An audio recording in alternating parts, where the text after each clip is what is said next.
Enrollment with GST is a simple two-stage process consisting of Part A and Part B of the registration application. This video will introduce you to Part A of the registration application. To begin, access the GST website www.gst.gov.in. From the home page, open the Services menu, click the Registration category and select New Registration option. Note that the fields marked with a red color dot are mandatory fields. Select New Registration and GST Practitioner.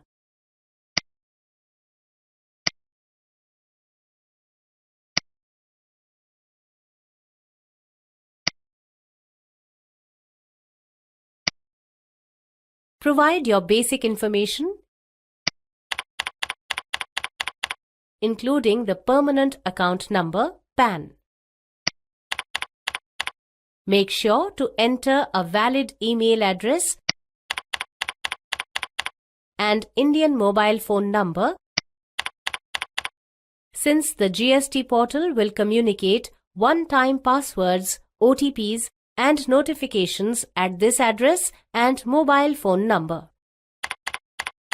Clicking Proceed will send two different OTPs on your mobile and email address. On the next page, enter the OTP received in the email OTP field and the one received on mobile phone number in the mobile OTP field and click Proceed. This will complete Part A of the enrollment application and will generate a temporary reference number, TRN.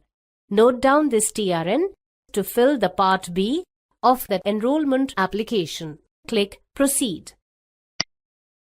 Enter the TRN that was generated on submitting Part A of the registration application.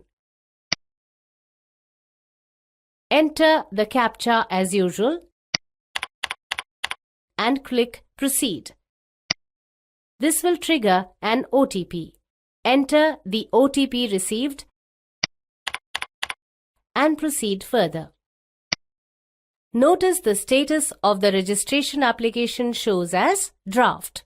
Go ahead and click the edit icon. Part B has 4 sections, with each section containing multiple fields that need to be filled up. Make sure to fill out all the mandatory fields, otherwise you will not be able to complete Part B. You get 15 days to fill and submit this application. In the General Details section, provide your basic qualification details. Begin by selecting if you want to register under the Central or State or Union Territory Enrolling Authority. Based on the selection, the application will be sent to corresponding approving authority. You can enroll as GST practitioner only if you hold one of the desired qualification or if you are a retired government officer. Select the university or institute, year of passing, and qualifying degree for enrollment as a GST practitioner.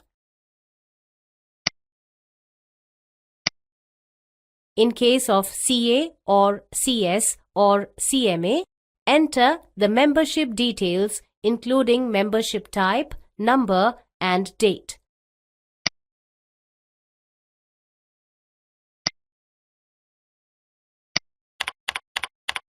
Upload a document supporting your qualification or proof of you being a retired government officer.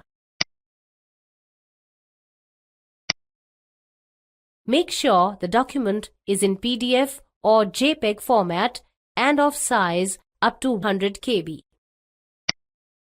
Click Save and Continue to save this information. Notice the General Details section's color has now changed to blue and also has a tick on it indicating the section is filled. You can now navigate to any section of the application and start filling the application. In the Applicant Details section, enter the personal information like name, date of birth, father's name, gender, permanent account number, PAN, Aadhaar, and landline number. Notice the mobile phone number and email address are pre-filled as entered in the Part A of the application.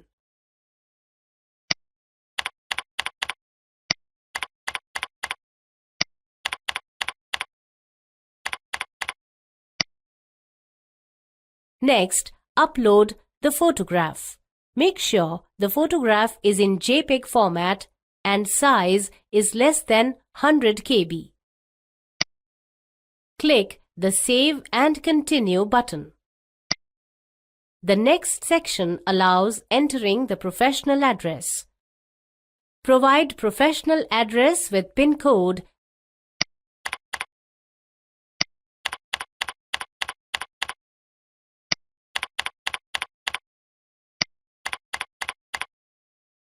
and upload necessary proof of address. Make sure the document is in PDF or JPEG format and size is less than 1 MB. In case the professional address is neither on rent nor own premise, select the consent letter option and upload a no objection certificate (NOC) from the owner of the premises.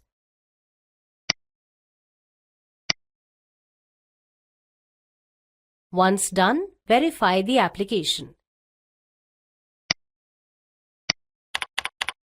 You can submit the application using PAN-based Class 2 or 3 Digital Signature Certificate (DSC), but before submitting the application using DSC, the DSC needs to be registered using the Register DSC service on the portal. Alternatively, the application can be submitted using the e-sign or Electronic Verification Code (EVC) option. Both these services are Aadhaar-based service and require you to have the mobile phone number registered with the Aadhaar database handy. In case of EVC, you will need to enter the OTP for authentication.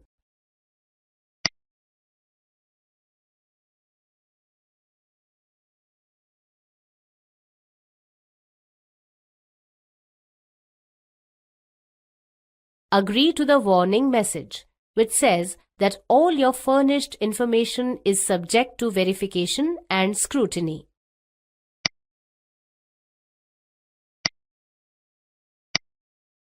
Upon successfully submitting Part B of the registration application, an acknowledgement reference number ARN will be sent on your mobile phone number and email address. It's that simple.